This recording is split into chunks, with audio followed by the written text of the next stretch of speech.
Went camping with my parents and my brother's family, trying to give my daughter one quiet weekend away from the grief that had been swallowing us whole. But after a short walk with my 10-year-old girl, we came back to an empty clearing. The people, the tents, the food, the cars, gone. No cell service, no footprints that made sense. Just a note on the table that said, "This is for the best. Trust me." That was the moment I realized my own family had left us to die in the forest. And 10 days later, they regretted every second of it. My name is Zion, and this is the story I never thought I'd live long enough to tell. Before I share my story, I want to know you are here with me. Just say listening in the comments or let me know where you are. I love hearing how far my story can reach. Sometimes even the smallest connection can make a story feel heard. Thank you. And now, here's my story. And if what I'm about to share moves you or makes you feel something, hit subscribe. It helps more than you know. I'm Zion, and this is what survival really looked like. My name is Zion Wilder. I'm 31, and for most of my adult life I've hidden behind work like it was armor. I built Wilder Notes from a messy idea in my garage into an app used in hospitals across the state, but none of that ever mattered as much as raising my 10-year-old daughter, Nova. 6 months ago, when my wife Maya died, the world turned flat. Not dark, not dramatic, just empty, like someone had scraped all the color out of it. Nova was the only thing keeping me from collapsing into that hollow space. She didn't cry much, not in front of me anyway, but every now and then I'd catch her staring at the spot on the couch where Maya used to sit, as if she could still see her. My family noticed I wasn't pulling myself together the way they thought a man should. Victor. My father liked to pretend he understood grief, even though he never stayed long enough in anyone's life to witness it. Sylvia, my stepmother, was polite in a way that felt like she was always editing herself. And Lennox, my half-brother, carried that permanent sense of superiority he'd perfected since childhood. Harlow, his wife, was the kind of person who smiled with her teeth, but never with her eyes. I'd spent years trying to pretend we were a normal family, but the truth was simpler. I'd always been the one standing slightly outside the frame. So when they suggested a family camping trip at Bridger Teton National Forest, my first instinct was to say no. I told Victor it wasn't a good time, that Nova had school projects, that I had deadlines. He cut me off with, "You need to open up again, son." Sylvia followed with, "Nova will love the fresh air." They made it sound like a rescue mission. Maybe it was. Maybe it wasn't. But Nova's face lit up when she overheard, and that was enough to make me agree, despite the knot tightening in my chest. The days leading up to the trip were a blur of packing and second-guessing. Nova kept bringing me little things she wanted to take: her sketchbook, a flashlight shaped like a fox, the photo of Maya she kept in her drawer. I slipped my own photo of Maya into my backpack when Nova wasn't looking. As I zipped up the bag, a strange feeling tightened across my ribs. Something about this trip felt off. A rhythm slightly out of sync. I ignored it, told myself I was projecting, told myself grief had rewired my instincts. But then an email arrived from Wilder Notes' internal security system. "Your access permissions have been modified." No explanation, no context. I checked again, refreshed the page, but the alert disappeared as if nothing had happened. I assumed it was a software glitch. Those happened sometimes after updates, but part of me froze, a quiet, cold awareness sliding down my spine. I shut my laptop and refused to think about it again. The morning we left, I loaded Nova into the SUV and looked back at the house, our house. But it suddenly felt like I was stepping out of one world and into another. I kept telling myself it was just a family trip, a weekend meant to help me breathe again. But as our tires left the asphalt and rolled toward the forest, I couldn't shake the feeling that I was carrying more than bags and firewood with me.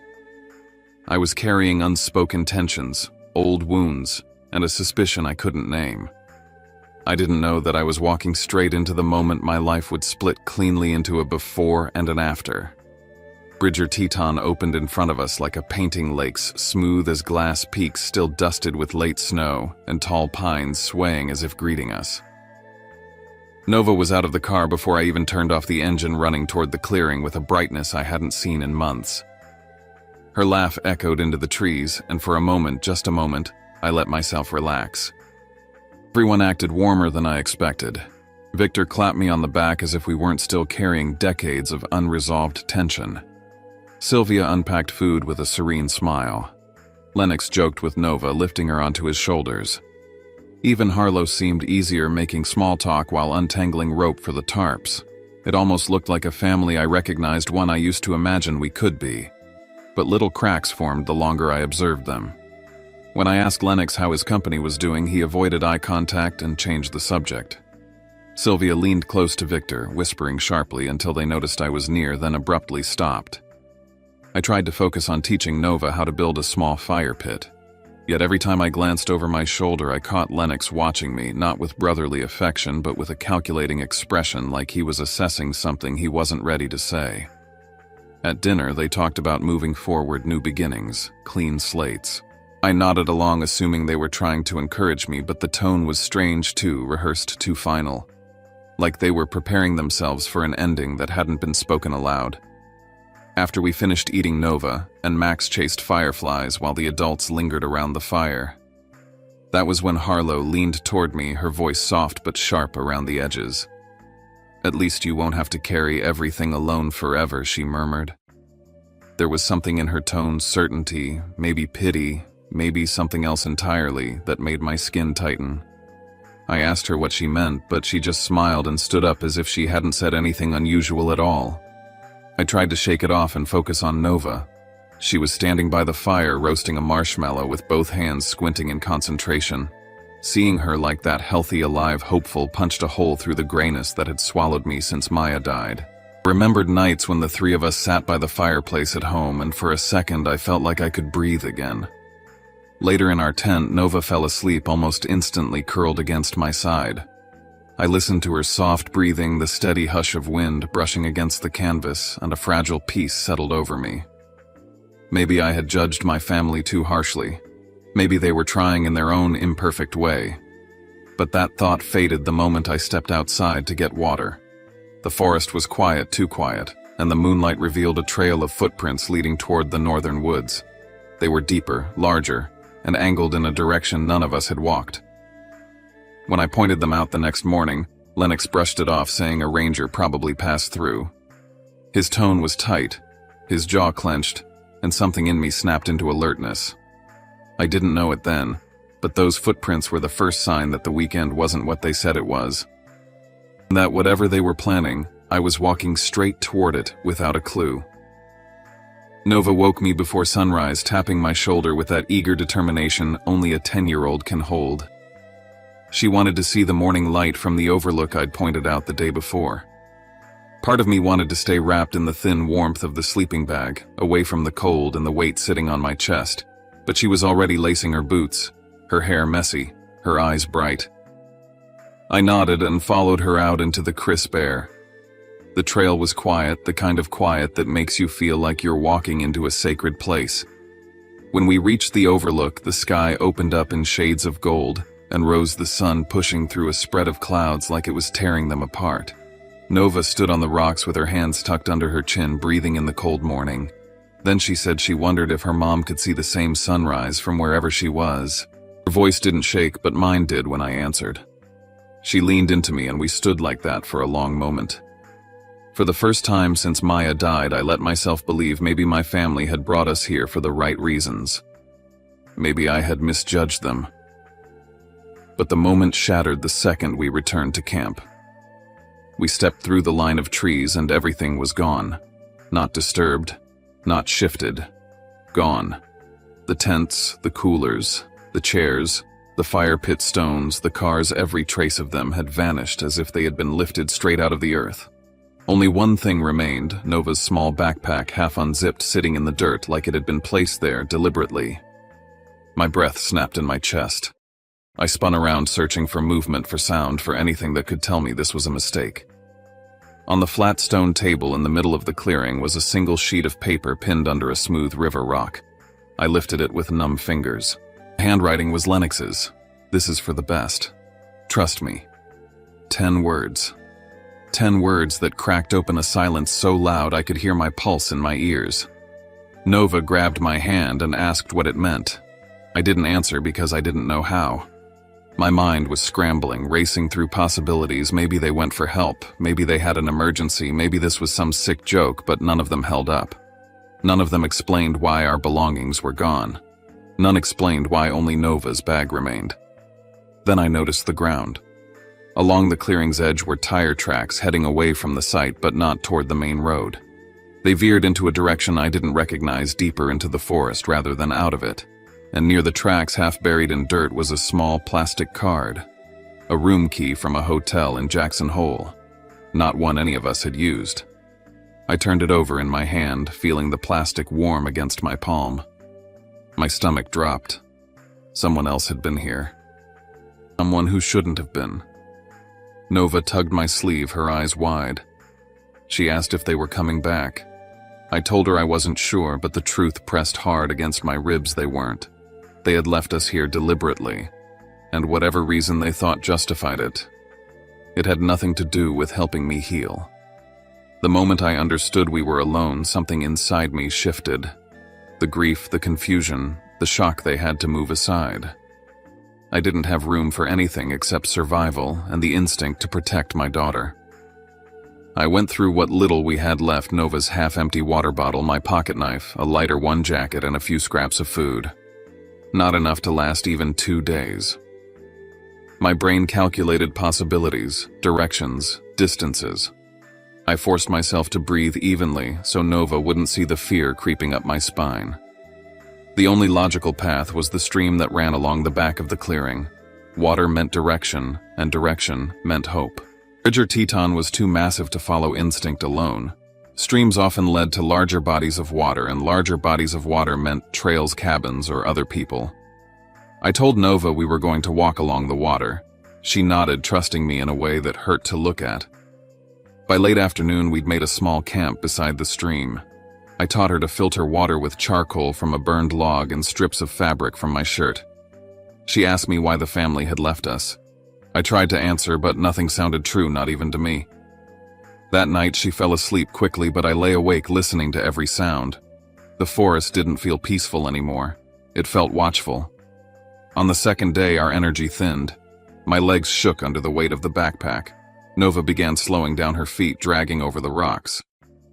I found a cluster of berries that looked familiar, but I checked every detail against the foraging rules Maya once taught me. If I got it wrong, we'd both pay. I handed Nova a few and pocketed the rest for later. When we continued moving, I spotted a scrap of fabric caught on a branch near the stream, a piece of an old handkerchief torn, recently smeared with fresh mud. It wasn't ours. Someone else had come through this way not long before us. On the third day, the sky darkened early. Rain hammered the treetops, turning the ground slick. I was searching for shelter when Nova grabbed my arm, pointing at deep claw marks carved into a pine trunk. A black bear. Too close. I lifted her and climbed a low, wide branch, pressing her against me as I held on with one arm. The bear moved below us, sniffing, pacing, rustling the underbrush. I didn't breathe until it disappeared into the distance. When we climbed down, I saw large human footprints in the mud near the stream. They weren't aligned with the tire tracks from the campsite. They were headed in the opposite direction. It made no sense unless someone else had been traveling the forest with purpose. On the fourth day, Nova woke shivering. Her skin flushed, her eyes glassy. Fever. We had no medicine.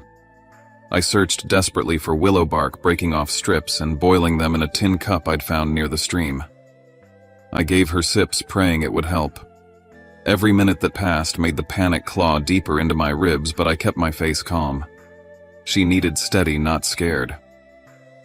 On the fifth day, we stumbled upon a ranger cabin tucked between dense pines. The door hung crooked, one hinge nearly broken. Inside was the stale smell of mold dust and old rain. The shelves were half collapsed, the radio on the desk smashed. But we found a few supplies: salt, a cracked pot, metal scraps, and old matches that still sparked after enough attempts. When I lit a small fire, Nova slept for hours. While she did, I noticed dark writing on the back wall, smeared as though made with burnt wood. The message read, "Don't trust the one you came with." A chill ran through me. Whoever wrote it hadn't been gone long. The next day, while searching the cabin drawers, I found a folded receipt from a hotel in Jackson Hole. The signature scrawled at the bottom looked disturbingly similar to Sylvia's handwriting. I stared at it until the edges blurred. She had been here, or someone connected to her. Either way, this trip was more than a casual family outing. There were layers I hadn't understood. That night I laid Nova beside the fire and watched her chest rise and fall. Every sound outside the cabin made me flinch. I realized then that the forest wasn't just wilderness, it was hiding secrets, movements, intentions I didn't yet understand. And whatever my family had done, they weren't the only danger we had walked into. The fight for our lives had barely begun. Leaving the cabin was one of the hardest decisions I'd ever made, but I knew it couldn't protect us forever. The walls were thin, the roof sagged, and every creak in the wood made me feel like the forest itself was warning me not to stay still. Nova was too weak to walk far, so I lifted her onto my back, tied her arms gently around my shoulders, and carried what little we had salvaged from the cabin. Her breath was warm against my neck, too warm, and I kept telling myself she just needed rest, warmth, and time.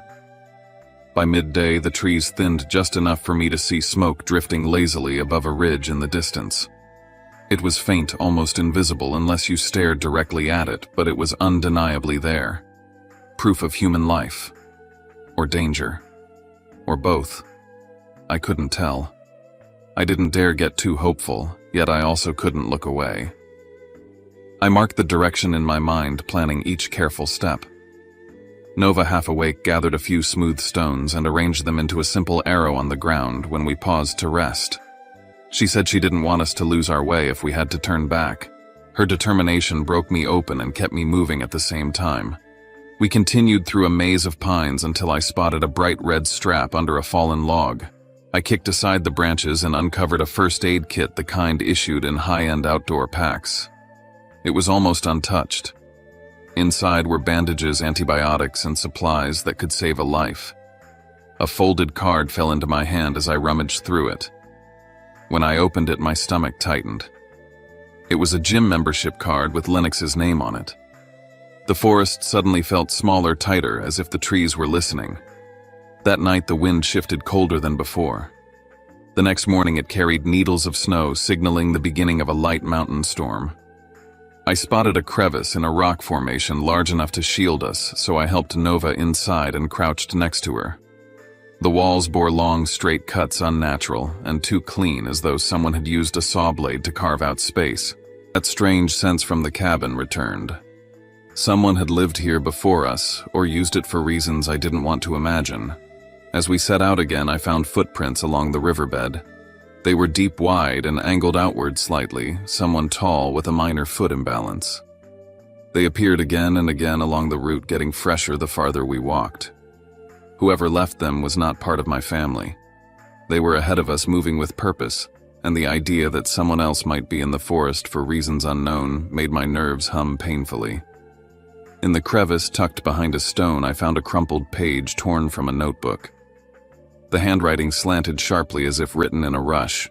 It read, "If they tell you to trust them, don't." I read it again and again, the meaning sinking heavier each time. My family hadn't just abandoned me. Someone else had been caught in their orbit before someone who had tried to warn whoever found the note next. A sense of dread settled deep in my bones. I knew then that whoever this missing person was, they had been running from something connected to my family long before I walked into the forest. On the 9th day, Nova collapsed. There was no warning. She simply wilted in my arms, her legs giving out, her head falling against my chest. I carried her through bitter wind, speaking to her even when she couldn't answer, begging her to stay awake. Every step felt like a lifetime, and every breath burned like ice. I kept thinking how the first time I held her was in a hospital room, clean and bright, with Maya crying and laughing at the same time. Now I was holding her the same way, except the world around us was cold, merciless, and determined to swallow us. When I found the second ranger station on the 10th day, my body nearly gave out from relief. It was barely standing, but it had a roof, a broken radio, old newspapers, and scorch marks from past fires. On the desk, someone had pressed their palm into soot and dragged it across the wood, leaving a streaked message spelled out with a finger. "Go east." The letters were uneven, smudged, desperate. It felt like the person had run out of time. I gathered wood-tore strips from the old newspaper, stacked everything into a large shape on the ground, and set it alight. The smoke billowed thick and dark, rising above the tree line. Hours passed before the distant chop of helicopter blades cut through the wind. When the aircraft finally circled above us and the rescue crew lowered a harness, I held Nova tightly as they lifted her first, her small body dangling above the trees. For the first time in 10 days, I let myself believe we might live. But as I watched them pull her into the cabin of the helicopter, I also knew this was only the beginning. The forest had shown me the truth. Now I had to face the people who put us there. I woke to the smell of disinfectant, the faint beep of machinery, and a sharp ache in my chest as if I'd swallowed all the tension of the last 10 days. The hospital lights were too bright, the sheets too white, the silence too clean. Nova lay beside me in a separate bed, an IV in her arm color returning to her cheeks. Relief hit me so hard I nearly sobbed. But before I could fully take in the safety of the moment, a man in a dark suit appeared at the foot of my bed, his badge flashing under the fluorescent lights. He introduced himself as a federal agent and said he needed to discuss the circumstances of my disappearance. He handed me a document, an official missing person report filed by Lennox. The report stated that I had walked into the forest voluntarily with my daughter, overwhelmed by grief, in an unstable state of mind. According to his statement, I had left the campsite during the night. Reading that lie made something heavy settle in my stomach.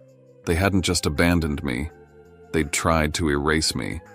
The agent then showed me a will dated 2 weeks before the trip. It named Lennox and one of his affiliated companies as the primary inheritors of my estate and Wilder notes. The signature at the bottom looked like mine. The fingerprint smudges resembled my own, but none of it was real. My hands shook as I flipped through the pages. Fabricated, designed, perfectly timed. He pulled out a tablet next and played a video.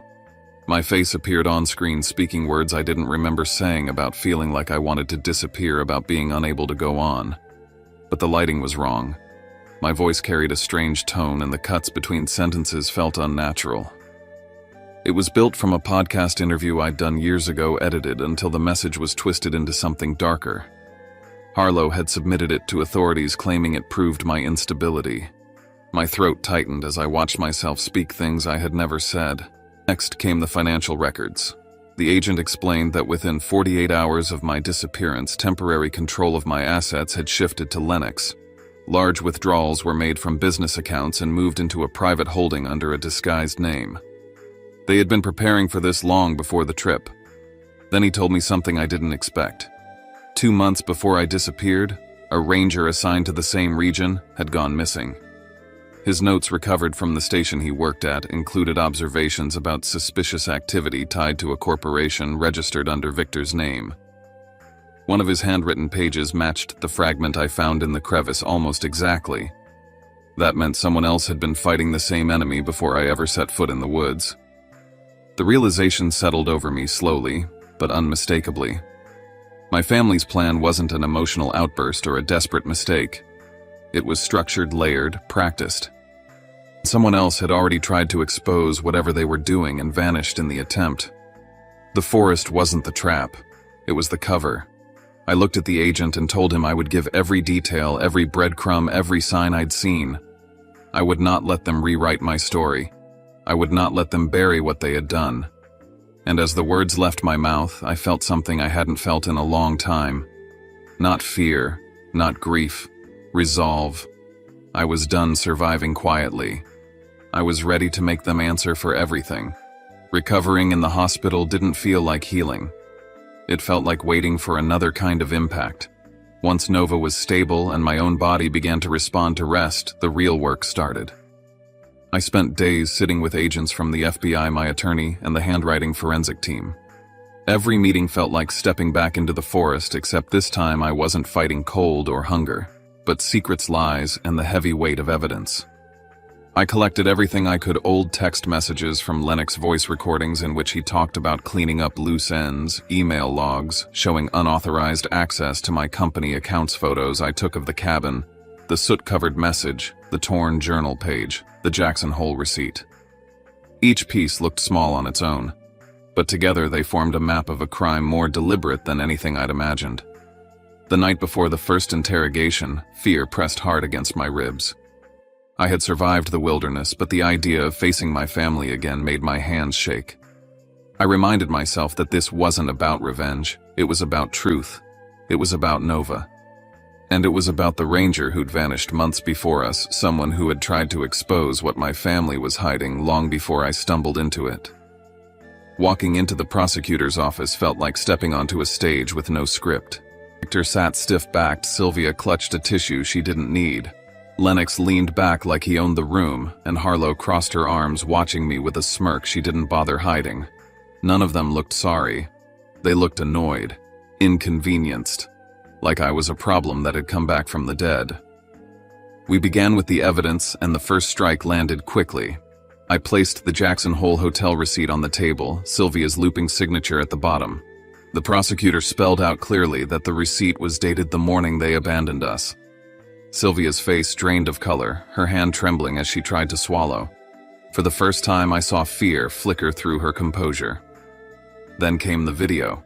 A digital forensic expert explained how the clip submitted by Harlow had been altered using AI tools to make it appear I was speaking about wanting to vanish.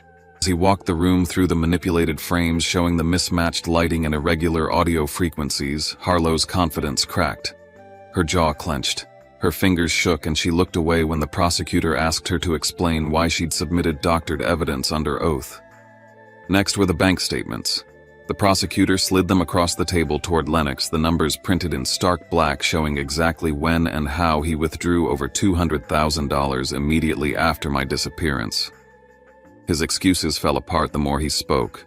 He stuttered, contradicted himself, and finally went silent when the prosecutor asked why he moved the money into a hidden account only days after filing my missing person report. Then the FBI presented the most devastating piece, the torn journal pages recovered from the rocky crevice. The handwriting expert confirmed with high probability that they belonged to the missing ranger Jared Miles. The notes described his investigation into Victor's business operations and suspicious activity in Bridger Teton. The room shifted. Even Harlow stopped breathing for a moment. The words made it clear Jared had discovered something dangerous, something he believed involved my family, something he didn't live long enough to reveal in full. Victor tried to speak, then shifting blame to Lennox, claiming that grief over Maya had made me unstable, that he had only tried to intervene before tragedy happened. I met his eyes and felt something inside me steady. I told him plainly, "You didn't save me. You planned for me not to return." The silence that followed was sharp, and that was when Sylvia finally broke. She began crying real tears this time and confessed she had known about the plan to leave us in the forest. She claimed she didn't realize how long we would be out there. She said Victor promised everything would be handled cleanly, that someone else had already taken care of things before. I knew she was talking about Jared, even if she didn't say the name. By the end of the session, the air felt heavy with things that could no longer be denied. When the prosecutor finally stood and announced that the evidence was sufficient to pursue criminal charges against all four of them, I felt the floor shift beneath me, not with victory, but with a kind of exhausted relief. As I left the room, I understood this wasn't the end. It was the moment before the storm broke open. The courthouse felt colder than the forest ever had. As I stepped into the courtroom for the first day of the trial, I felt the weight of every moment that led me here. Nova hugged me before I walked in, whispering that she'd be okay waiting in the hallway. I carried her voice with me as I faced the room where my family's fate and the truth would finally be decided. The jury sat with measured expressions, the judge watched with a keen, steady gaze, and the prosecutors arranged their files with a precision that felt almost surgical.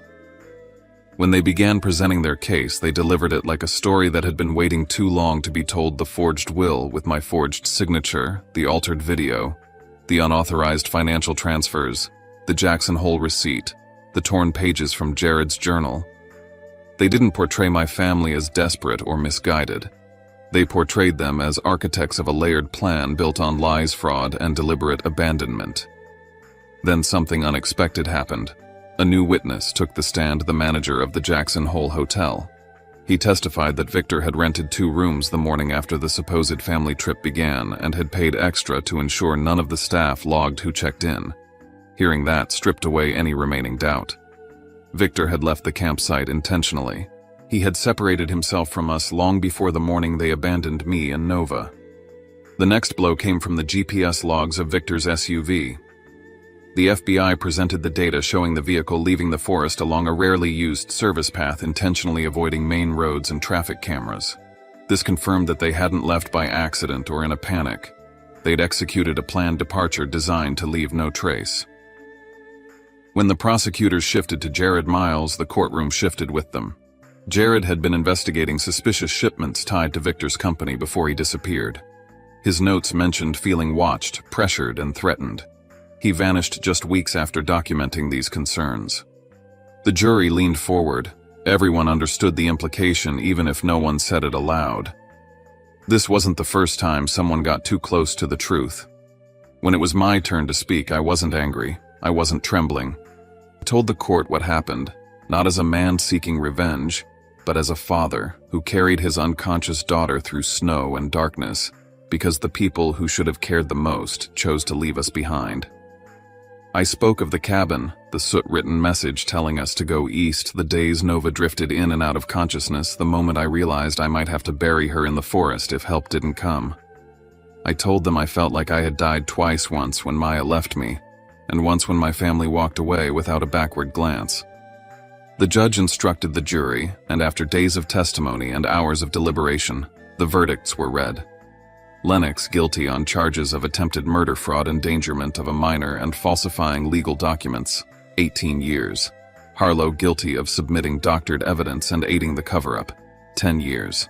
Victor guilty of conspiracy, financial manipulation, and orchestrating the abandonment, 15 years. Sylvia guilty of participation, but granted reduced sentencing due to cooperation, 6 years of supervised release. There was no applause, no celebration, just a quiet shifting of air as if the room itself exhaled. When I walked out of the courtroom, Nova ran into my arms. She whispered, "We don't need them anymore." And for the first time, I believed it. We moved to Helena, Montana a month later, settling into a small house near the mountains. Nova took up drawing, filling page after page with scenes of trees, rivers, and a man carrying a child through the dark. I started writing a book, After the Clearing, to tell the story the way it deserved to be told. I ended it with one truth I had learned the hard way. I wasn't the missing man they tried to erase. I was the survivor they never expected to face again. And sometimes losing your family is the first step toward finally finding yourself. After the trial ended and the noise around my story began to fade, I found myself standing on the porch of our small Helena home, watching the evenings settle over the mountains. The quiet felt different now, no longer threatening, no longer a reminder of the forest that almost became our grave. This quiet felt earned. It felt like the kind that comes after surviving something no one should have to survive. I often think about the moment the helicopter lifted Nova out of those trees, how her small hand reached for me even when she was barely conscious. That image stayed with me through every courtroom hearing, every testimony, every piece of evidence that cut deeper than any wound I suffered out there. And now, when I look at her painting by the window, humming to herself, I realize we didn't just escape the forest, we escaped a life that was never meant for us. Sometimes people ask me if I miss my family. The truth is complicated. I miss the idea of them, the version I held on to for so long, believing they would someday care the way families are supposed to. But the reality nearly killed us. Letting go wasn't a choice. It was a survival instinct. And in that letting go, I discovered something unexpected. There is strength in building a life from scratch and choosing peace over blood ties and deciding that who you become matters more than where you came from. If you've listened to my story this far, I want to thank you. Stories like mine aren't easy to hear and they're even harder to tell. But sharing it reminds me that what we survived wasn't for nothing, that every step, every breath, every fear-filled night meant something. And if my voice reaches even one person who feels alone, abandoned, or silenced, then maybe this story can do more than reopen old wounds. Maybe it can help someone else find their way out of their own forest.